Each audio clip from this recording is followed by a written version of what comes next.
Welcome to Choice Classic Radio, where we bring to you the greatest old-time radio shows. Like us on Facebook, subscribe to us on YouTube, and thank you for donating at choiceclassicradio.com.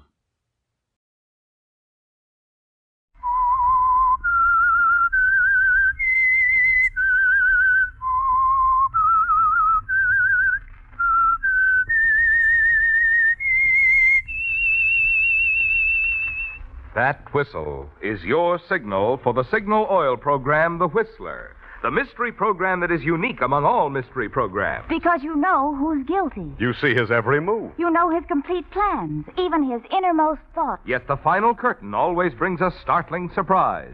In the signal oil program, The Whistler.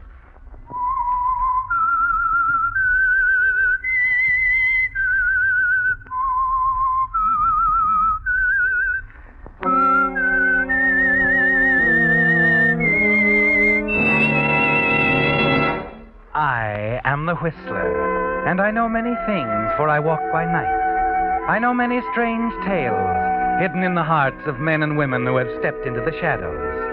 Yes, I know the nameless terrors of which they dare not speak. Yes, friends, it's The Whistler for the tops in entertainment. And for tops in gasoline quality, it's Signal. It takes extra quality, you know, to give you extra mileage. And Signal is the famous Go Farther gasoline.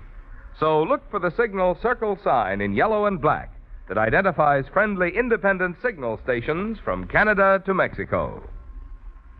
Before you hear the Whistler's strange story, here is an important announcement for Whistler fans everywhere. New broadcast time for the Whistler. After this broadcast, the Whistler will be heard every Sunday evening, beginning next Sunday, October 3rd. Now, please listen carefully. In California and Arizona, the Whistler will be heard each Sunday evening at 9:30. In other states, at 8:30. Now, don't forget, California and Arizona, 9:30 Sunday evening. In other states, 8:30 Sunday evening.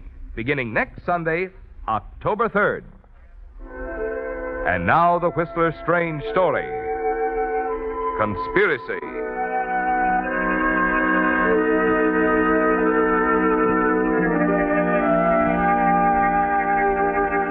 The lunchroom was deserted, except for a young man who sat perched on a stool at the end of the counter. From time to time, he looked up, stared out the window into the driving rainstorm, and then his eyes wandered back to the newspaper spread out before him. Here's your melted cheese, Joe. Anything in the paper about the storm? Mm-hmm. Who's that guy's picture there? Alvin Pettis, local citizen, shoe clerk, and murderer. Coffee or milk, Joe? Coffee. Who'd he kill? His wife. His wife, huh? On account of another guy? No. He had a dame? No. He did it for the insurance. No. He just didn't like her. Let me see what he looks like, Joe. So this is Alvin Pettis, huh? I don't like his looks. So he's a murderer, so people look at his picture and they shudder. I wonder how many of them are entitled to do that. I wonder how many of them might not be murderers, too, if the circumstances were right and there wasn't any law. Huh? Salt and pepper, Hazel. Oh, here. You newspaper guys. What about people being murderers under the right circumstances? Haven't you ever hated somebody enough to kill him if you knew you could get away with it? Well, I don't know. Still, there was a guy in St. Louis once. Yeah. Mm-hmm. You take a city full of people, the innocent and the guilty, with their loves and hates, their pride and greed and jealousies. And in that city, a pronouncement is made that on this date, between this hour and that one, there is no law, no retribution, that the crime of murder will go unpunished. Don't you think there'd be quite a few people killed? Don't you, Hazel? Think it over, baby. Think it over. Never mind, probably for me. I'm expecting a call from Forney. Hello. This you, Joe? Yeah, what's the latest report on Old Man River? Just got a call from the sheriff at Greendale. Things are getting tough down there. If the river breaks through, they'll have to start looking for that town somewhere off the coast of Cuba. Greendale? But the Army's out there. I They're thought losing ground, Joe. The levee might hold another hour or two, maybe more, but she's going tonight, and I want you to be there when it happens. You're liable to pick me up off the coast of Cuba, Flarney. Send a boat after you, sweetheart. But phone that story in first. You know, color stuff. I was there. I saw it happen. Hot coffee, sweating soldiers. Man versus nature. Okay, I'll give my all for the dear old Baton Rouge Times. I'm on my way, Flarney.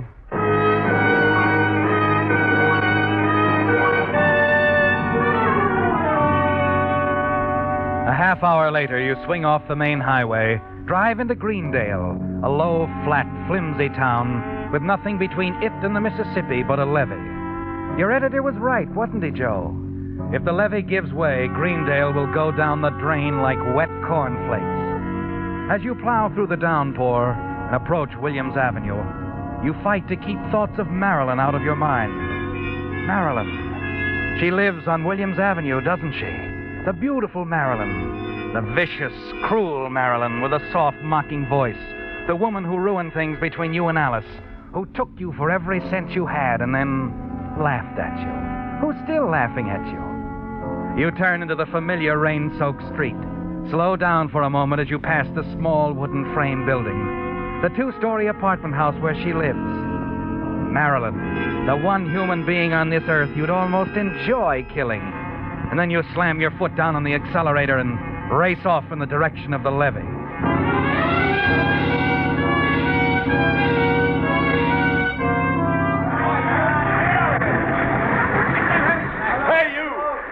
Yeah! What are you doing here? Joe Kennicott's the name, Major. I'm with the Baton Rouge Times. Oh, reporter, huh? Okay. How's it look? Well, you can see for yourself. Look at it boil down there. Yeah. Levee's like a hunk of Swiss cheese. Hey, over there. Pull that truck around. No, this way, man, this way.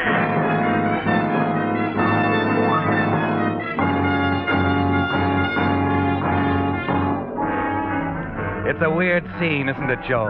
Men, trucks, equipment, fighting the Mississippi in the glare of the giant searchlights, heaving sandbags, pouring gravel, trying to save a town they know is doomed. Your eyes take it all in. Your pencil is busy making notes, but your mind is on Marilyn. You wonder if she's back in that apartment on Williams Avenue. You hope that she's asleep, that somehow she'll get washed out into the river with the rest of the rubbish, and then suddenly everything stands still. The pencil slips from your hand.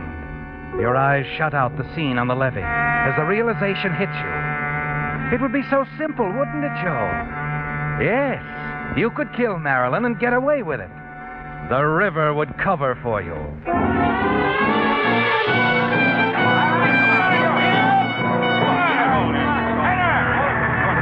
right, hold it, fellas. Hold it. There's no use punching any longer. We're licked. Come on, pull the equipment out. Evacuate. Come on, hurry up. Get moving. How much longer before the river breaks through, Major? 10, 15 minutes at most. Oh, Sergeant. Yes, sir. Send a man to warn them down at Greendale. Hey, look, Major. Yeah? You'll need every man you've got here. I'll go. Oh, now don't be a fool, Kennicott. If the flood hits before you get to Greendale... I'll take my chances, Major. That's where my story is going to be, Greendale. Besides, I can spread the warning myself.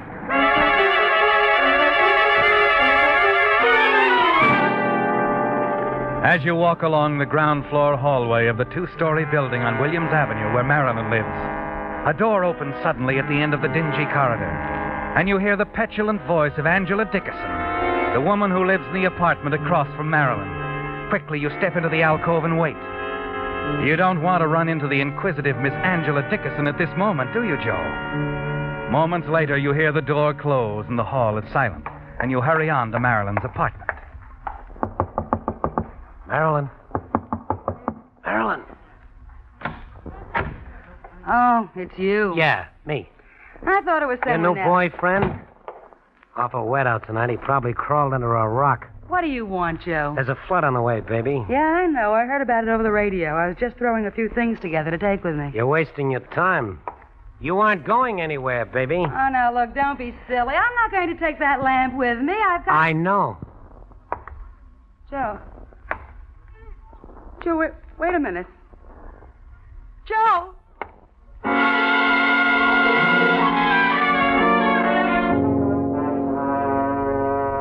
You stand there in the center of the room, staring down at her. Then, as you set the lamp back on the table, you hear it. A distant rumbling, and the floor seems to be swaying beneath your feet. The door behind you bangs shut, and you wheel around and watch it open again and then close. It's not your imagination, is it? The building is actually swaying. The flood has come. Quickly, you run into the hall and right into a thin-faced little man. You hadn't counted on a witness, had you, Joe? Wait a minute, buddy. Come here. Get out of my way. I gotta get out of here. No, you don't. No, you can't stop me. What's your hurry? Let me go. No use struggling, pal. You're not going to get away from me. Let go of me. Hey. You can't let him get away, can you, Joe? You're sure he saw what happened in Marilyn's apartment, and you've got to kill him, too. You reach him just at the entrance of the apartment building, and the two of you go crashing down into the flooded street. No, don't. Please let me go. Murder's a solo job, pal. Strictly solo. Why you? Don't think you can get away from me. You scramble to your feet, stagger after the little man. You're gaining on him. 30, 20 feet. And then... a telephone pole crashes down in front of you. There's a crackle of flame, and the main force of the flood hits at that moment. Everything is water. You remember reaching for something solid, finding it, and then... nothing.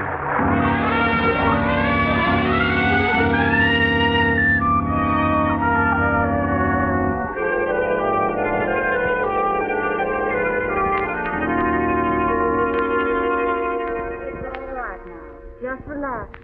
You'll be all right. All right. What's going to be... Where am I? In the hospital. You're a lucky man. They picked you up right in the middle of it. Had quite a time making you let go of that telephone pole. Oh, yeah, the pole. The telephone pole. What's that? Oh, no, it's just the man in the other bed. They picked the two of you up at the same time. Brought you in here together. Nurse, will you give me a hand with this patient? Oh, yes, Doctor. What do you make of it, Doctor? I don't know. Man's had a terrible shock, of course. Amazing he wasn't killed. William, Doctor. Murder. He's been going on like that for over an hour. The same thing over and over again. About a murder. Murder? Yes.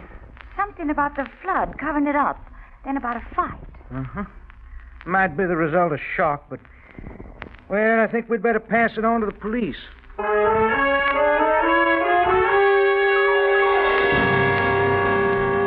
You know who the man in the other bed is, don't you, Joe? Even though you can't see him behind the screen. The man you're certain saw you commit murder, and they put the two of you in the same room. 1,000 crazy thoughts hit you all at once. You want to kill him, jump out of the window, run. Anything but face him when he comes to. You wait till the doctor and the nurse snap off the lights and leave the room. Quickly, you fumble around for your clothes, throw them on, and step falteringly into the hall. Where do you think you're going? Oh, Florney, I got a little tired of this place. I thought you might need some help. Thought I might need some help, huh? Look, just leave it to me, huh, Joe? So you're a hero. So you warn the town and get caught in the flood. Well, fine. Don't overdo it. Well, listen, Florney. I'm not going to lose my best reporter because he's too dumb to know when he ought to stay in bed. And that, sweetheart, is where you're going right now. Will you listen? Don't butt in. You've been through a lot tonight. You're lucky to be alive. Now back into that room and get to bed. The doc's ordered a hypo to make you sleep. And just to make sure you don't get any more ideas about leaving, I'm taking your clothes.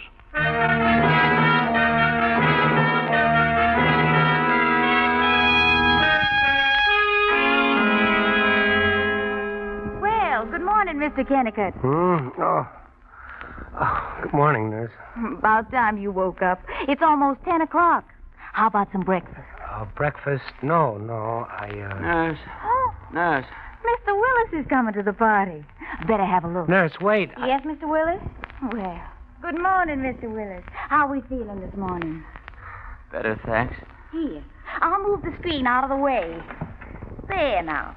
How about some breakfast? Well, I don't know. Of course you do. I'll find something. Oh, Mr. Kennicott, Yeah? this is Mr. Willis. Hello, Mr. Willis. How do you do?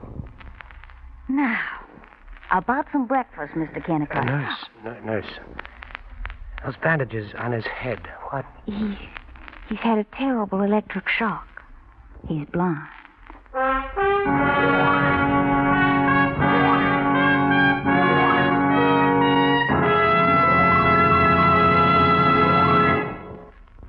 With the prologue of Conspiracy, the Signal Oil Company brings you another strange story by The Whistler. Remember, beginning next Sunday, the Whistler will be heard Sunday evenings at 9:30 in California and Arizona, at 8:30 in other states. Friends, you know, I was thinking the other day, if automobile motors were made of glass, a lot more drivers would switch to Signal Premium Compounded Motor Oil. Because through the glass, you could actually see how those compounds in Signal Premium Compounded Motor Oil go to work inside your motor to make it run better and last longer. For instance, you would see one compound busy washing out old carbon, gum, and varnish, while another compound guards expensive bearings from corrosion. And still other compounds do the important jobs of keeping the oil from thinning and preventing excessive foaming. Yes, this improved type Signal oil that combines scientific new compounds with 100% pure paraffin base does a lot more than just lubricate. So if you really want a sweeter running motor, be sure you make your next oil change a change for the better. Switch to Signal Premium Compounded Motor Oil at Signal service stations. And now, back to the Whistler.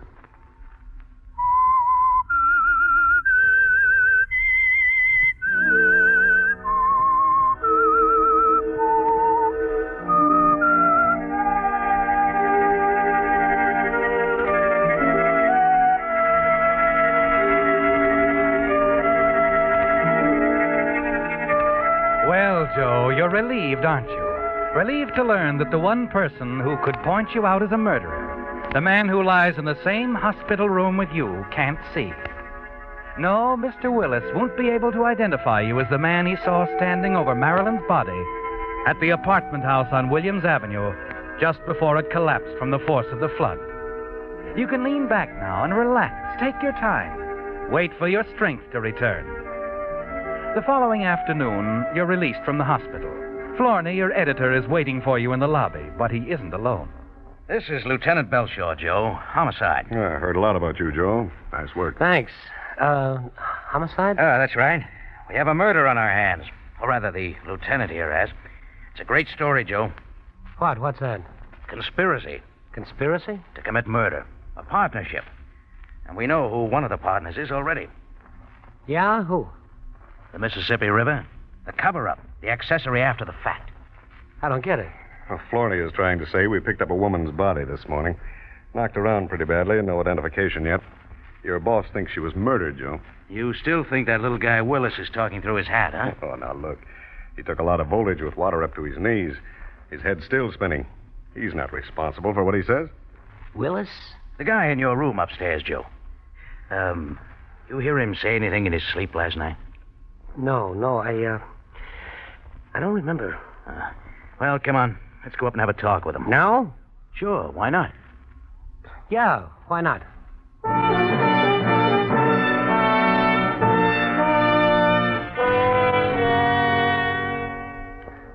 Please, gentlemen, I can't remember now. I don't know what happened. You've got to try, Willis. Oh, look, Florney, the guy's sick. Leave him alone. Willis, I know you've had a tough go of it. I want to be as easy on you as I can. Then please go away. Sure, after you level with us. Now, 10 minutes ago, I was willing to write this thing off as a flood death. Now, I'm not so sure. Listen, Lieutenant, I told you If it's murder, one thing can lick us. Time. We've got to move now. So, let's go over it again, huh? I told you. I must have been dreaming. You don't dream the same thing over and over again without a reason.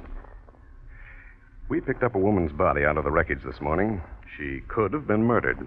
And she could have lived in that apartment on Williams Avenue you mentioned. Who was she? We don't know. There's nothing to identify. Now, look, I asked you for a straight story when I got here, and I haven't got it yet. Well? You're scared, aren't you? No. Oh, why should I be? Oh, come on, Willis, come on. We'll take care of you. Just give me the story. Well, I ran into the building because I thought I heard someone shout. A woman. Mm-hmm. And then water must have hit just about then because the building started to sway. And the door flew open, and I saw him standing there. Who was he? Well, I don't know. I never saw him before. And then he came after me. We rolled down the stairs into the water, I managed to get away. I ran out in the street, and I don't remember anything after that. Mr. Willis, think now. What did this man look like? Oh, dark hair, about 6 feet, I guess. Medium build. About your size, Joe. Uh-huh. Do you think you could identify him? I mean, If I could see, yes. How about his voice? Sound something like the lieutenant's, or mine, or maybe Joe's here? I don't know, really. Please, I'm very tired. I'd like to rest. Sure. Okay, Willis. Take it easy. Come on, Florney. Joe. We'll be back to see you, Willis, when you feel better.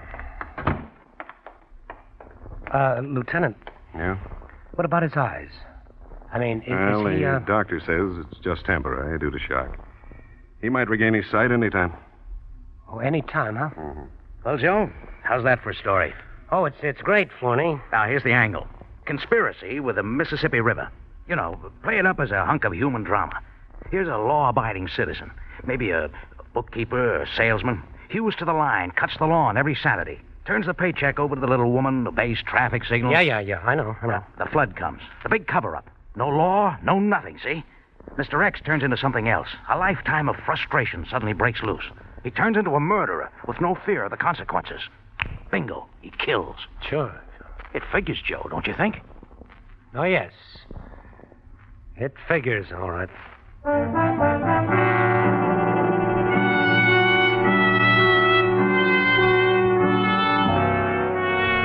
Yes, it figures. If you run out now, they'll add it up in a minute, won't they, Joe?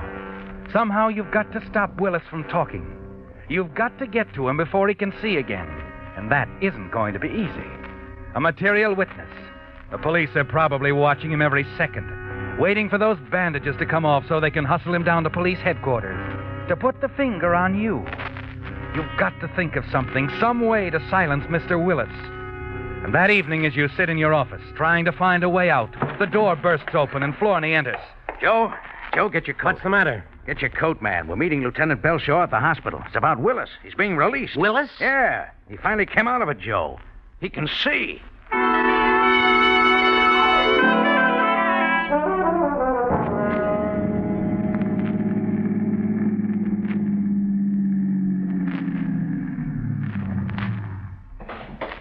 Come on, Joe. There's Belshaw waiting for us. Look, Florney, Come on. Oh, hello, Floney. Joe, you got here in a hurry. Yeah, let's go up, huh? I'm anxious to see. No. We better wait here. They're bringing him down. We'll take him down to headquarters. You know, I figured... Oh, wait. Here he comes now. Swell. Let's go over it. Florney, wait a minute. Yeah? What is it, Joe? About this guy, Willis. Lieutenant! Huh? Yeah? Oh, what is it, Madsen? Main levee's starting to go. What? Whole department's ordered over there immediately. The main levee. That'll take the whole north end of town. All right, Madsen. Florney, I'll go with the lieutenant. No, I'm at bat this time, kid. Here, my car keys. Take care of Mr. Willis. Yeah, better drive him home. We'll get around to him later. Yeah, take good care of him, Joe. Sure, Florney. I'll take care of Mr. Willis.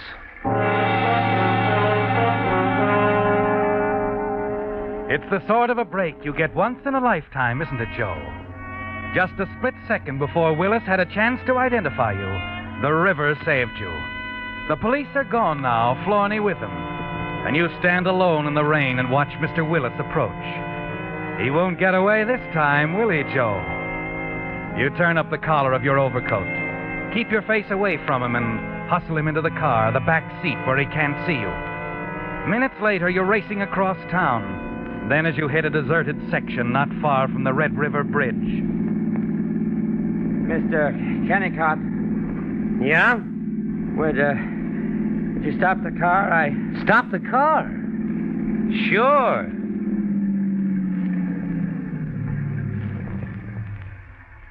This looks like as good a place as any. I'd like to talk to you. Sure, Mr. Willis. And I'd like to talk to you.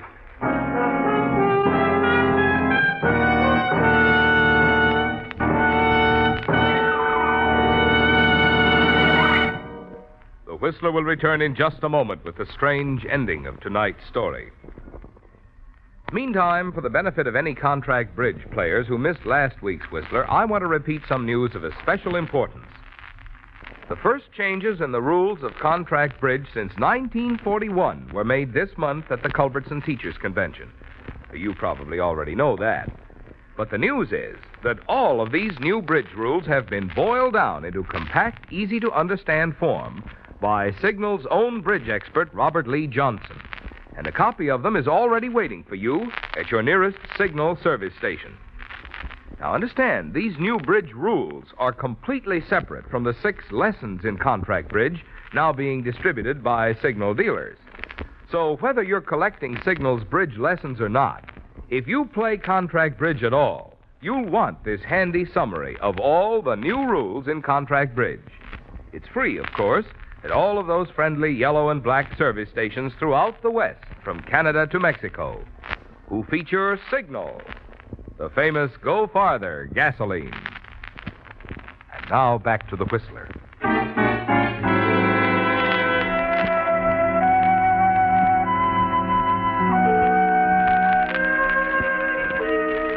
The morning broke bright and clear. The storm had passed, and some 20 miles out of Greendale, a police car was parked on the highway by the washed-out Red River Bridge. 2 men stood there looking down into the ravine. There's your car, Floney, down there. Yeah. I guess the river had washed the bridge out before it happened. Willis didn't know that. I can't get over it, Belshaw. Joe is the greatest guy who ever lived. He was already dead when the car crashed, Floney. Dead? Joe was dead before they... Yes, come on. Willis is over here at the bank. He's cracked up pretty bad. All right, Kelly. I'll take over. I think he's ready to do some talking, Lieutenant. Yeah. Willis. You must be Lieutenant Belshaw. I remember your voice. Yes. Look, you're not going to last much longer. We found the wrench you used in Joe Kennicott. Why did you kill him? I had to, Lieutenant. At the hospital. I knew he was in another bed at the hospital all the time. That's... Yes. Go on. That's why I faked blindness. I had to find some way to cover my face before he woke up. But why? So he wouldn't recognize me. Then last night when he picked me up in front of the hospital, I knew I had to get rid of him so he could never identify me. Identify you? What had you... That woman you found yesterday morning. Huh? Her name is Dickerson. Angela Dickerson. She was my wife. Ran away years ago. I killed her the night the levee broke. There at the apartment on Williams Avenue. I killed her. Joe Kennicott was in an apartment right across the hall. He must have seen me. That's why he chased me. I see.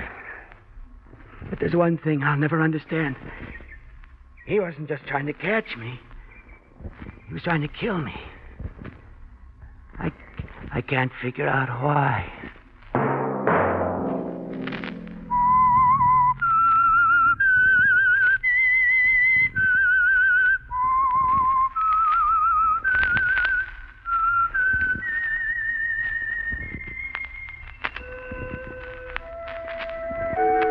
Let that whistle be your signal for the Signal Oil program, The Whistler.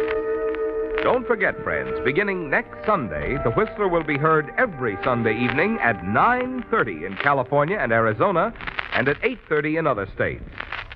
The Whistler is brought to you by the Signal Oil Company, marketers of Signal gasoline and motor oil and fine quality automotive accessories. Featured in tonight's story were Frank Lovejoy and Wilms Herbert. The Whistler was produced and directed by George W. Allen, with story by Harold Swanton and music by Wilbur Hatch, and was transmitted to our troops overseas by the Armed Forces Radio Service. Marvin Miller speaking.